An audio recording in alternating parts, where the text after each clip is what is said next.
El mayor obstáculo para venir a Cristo no son nuestros pecados, así como lo oye. Jesús murió para salvarnos de nuestros pecados. El mayor obstáculo para venir a Cristo y ser salvo es creernos buenos. Es, en otras palabras, nuestro propio orgullo. Es una enfermedad espiritual que yo le llamo la buenitis, cuando el ser humano se cree bueno o se compara con otros y dice, bueno, yo no soy tan pecador como el otro, yo no soy tan malo como el otro, yo no he hecho esto. Yo no he matado, yo no he robado, yo no he adulterado. Cuando el ser humano se cree bueno, ese es un obstáculo para que la gracia de Dios obre en nosotros, porque dice que la gracia y el poder de Dios se perfecciona en nuestra debilidad. Cuando soy débil, entonces soy fuerte. ¿Qué tal, hermanos? Continuamos con esta nueva serie del Evangelio según San Marcos. Vamos con un capítulo al día y hoy nos toca leer el capítulo 2. Pedirle siempre que lo tenga frente a usted a la hora de ver este mensaje y de preferencia que ya lo haya leído. Marcos capítulo 2. Y aquí lo que sobresale es el llamamiento de Leví, llamado también Mateo. Dice la palabra que el Señor Jesús lo vio sentado en el banco de los tributos. Era recolector de impuestos, una profesión nada bien vista en ese tiempo.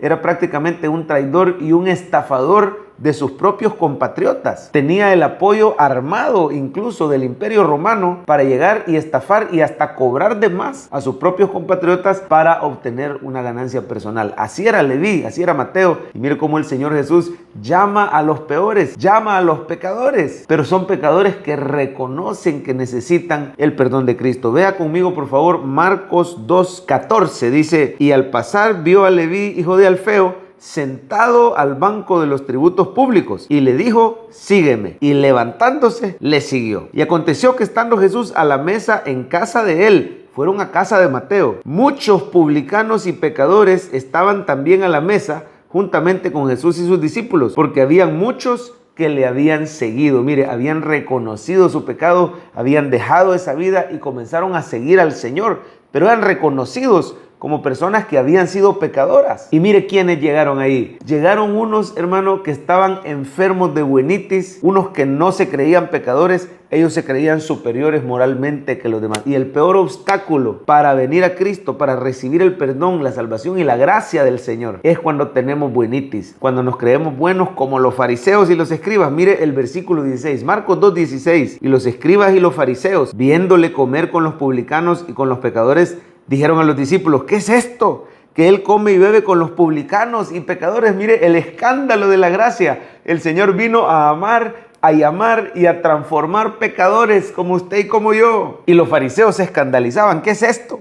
Al oír esto, Jesús les dijo, los sanos no tienen necesidad de médico, sino los enfermos. No he venido a llamar justos, sino a pecadores. El Señor está diciendo, bueno, ¿y quiénes necesitan salvación? Pues los que reconocen que tienen la enfermedad del pecado son los que vienen al médico del alma. Ustedes, los fariseos, los escribas, se creen justos. En realidad no es que eran justos, pero se creían justos, se creían mejores, se creían superiores, se creían sanos. Y por eso tenían a Jesús enfrente y no lo reconocieron como el Hijo de Dios.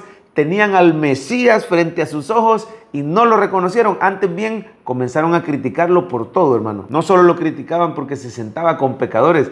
Al Señor Jesús le apodaron el amigo de pecadores. Pero Él llegaba, hermano, no a participar con ellos de su pecado, sino a transformarlos. Así transformó a Zaqueo. Así transformó a aquella mujer sorprendida en su pecado y le dijo, vete y no peques más, ni yo te condeno. El Señor transformaba a los pecadores. Pero estos hombres lo criticaban por todo. Después critican que por qué no ayunaban Jesús y sus discípulos como los de Juan el Bautista. Que por qué recogían espigas en día de reposo. Es decir, reclamaban que por qué Jesús no se amoldaba a sus tradiciones religiosas y por su buenitis se perdían de la gracia, de la salvación, del perdón, de la presencia de Cristo en medio de ellos.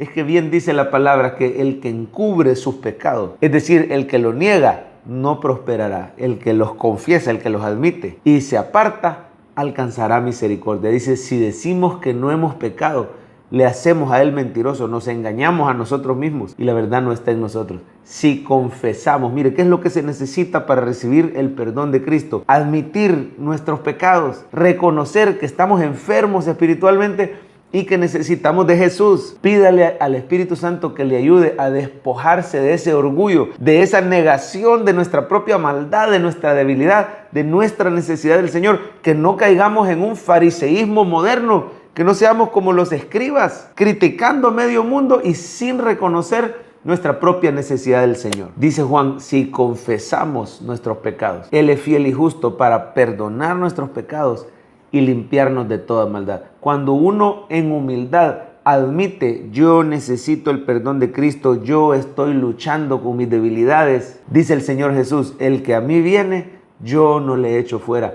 Un corazón contrito y humillado, el Señor no lo desprecia. Venga Jesús así como usted está, sin aparentar, sin señalar a otros, sin repartir culpas, sino en humildad, recibiendo su gracia y su favor. Mire este paralítico, allá al principio de Marcos 2, con esto terminamos. 4 amigos llevaban a un paralítico para que Jesús lo sanara. ¿Quiénes son los que reciben el favor y los milagros del Señor? Los que admitimos que somos pecadores. Y cuando recibimos su perdón, con ese perdón van incluidos muchos milagros más. Porque así es el Señor de poderoso. El Señor Jesús es un Dios milagroso, es un Dios bueno. Y mire a este paralítico, lo primero que el Señor le dice, al ver la fe de sus amigos, mire qué importante es el círculo de amigos con el que te mueves. Procura llevarte con amigos de fe, que tus amigos no vayan a ser tampoco como esos fariseos, ¿verdad? Porque es contagioso el fariseísmo, ese orgullo. Jesús decía, guárdense de la levadura de los fariseos, cuidado con las amistades. Pero estos 4 amigos descolgaron al paralítico y lo primero que el Señor le dice, tus pecados te son perdonados. Este día, si admites con humildad tu necesidad, el Señor te dice, recibe mi perdón. Todos tus pecados te son perdonados. Pero no solo mi perdón. Este día recibes la salvación que estás necesitando y el poder milagroso de Dios en tu vida. El perdón de Cristo le abre la puerta al poder milagroso de Dios en nuestra vida. Y este paralítico es sanado enfrente de todos, de manera que todos quedaron maravillados. No vengamos delante del Señor en orgullo, en buenitis. Pidámosle reconocer con humildad nuestra debilidad. Recibamos el perdón de Cristo y recordemos que Él tiene poder para sanar y hacer milagros en nuestra vida.